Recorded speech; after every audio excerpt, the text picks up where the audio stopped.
হাম ও উপসর্গ নিয়ে গেল একদিনে প্রাণ গেল আরও ৬ জনের। নতুন করে আক্রান্ত হয়েছে ১,৪৫৯ জন।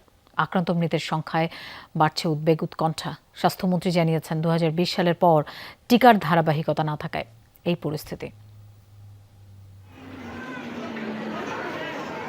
হাসপাতালে কাতরাচ্ছে হামে আক্রান্ত শিশুরা। যে বয়সে হাতে থাকার কথা খেলনা, সেই হাতে এখন সুই আর ক্যানুলা। ছোট্ট নাকটা চেপে ধরে আছে অক্সিজেন মাস্ক।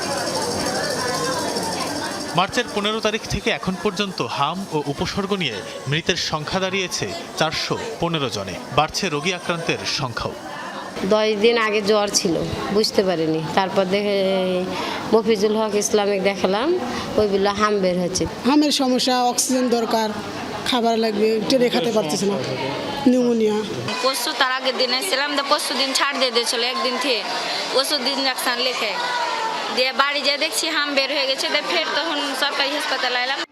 রাজশাহী, বরিশাল, খুলনা ও চট্টগ্রাম বিভাগের বিভিন্ন হাসপাতালেও রোগীদের ভিড়। কোথাও কোথাও আইসোলেশন ওয়ার্ডে শয্যা সংকটে বারান্দায় রেখেও রোগীদের চিকিৎসা দেয়া হচ্ছে।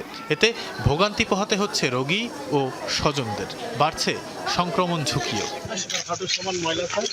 এই অবস্থায় বরিশাল সদর হাসপাতাল পরিদর্শনে যান স্বাস্থ্যমন্ত্রী। বলেন ২০২০ সালের পর টিকার ধারাবাহিকতা না থাকায় এখন এই পরিস্থিতি। 2020-এর পরে প্রত্যেক 4 বছর পর পর হামের ক্যাম্পেনিং হওয়ার কথা ছিল। বিগত সরকারগুলি টিকা কালেক্টও করে নাই, সেই ক্যাম্পেনিংটা করে নাই। না করার কারণে 0 এজ থেকে 5 বছর পর্যন্ত একটা বিরাট সংখ্যার বাচ্চা আনভ্যাকসিনেটেড রয়েছে। ওই বাচ্চাগুলিরই বেশিরভাগ হাম হয়েছে। স্বাস্থ্যমন্ত্রী বলেন, বর্তমান সরকারের কাছে হামের কোনো ভ্যাকসিন ছিল না। অল্প সময়ের মধ্যে টিকা সংগ্রহ করা হয়েছে। যে শিশুদের হামের টিকা দেওয়া হয়েছে তাদের রোগ প্রতিরোধ ক্ষমতা তৈরি হতে সময় লাগবে 4 সপ্তাহ। আমরা তো দেশব্যাপী শুরু করেছি। যে দিন টিকাটা দেব সেই দিন থেকে 4 উইকস টাইম লাগবে অ্যান্টিবডি ক্রিয়েট হইতে। কাজে আপনাকে ওই টাইমটুকু দিতে হবে।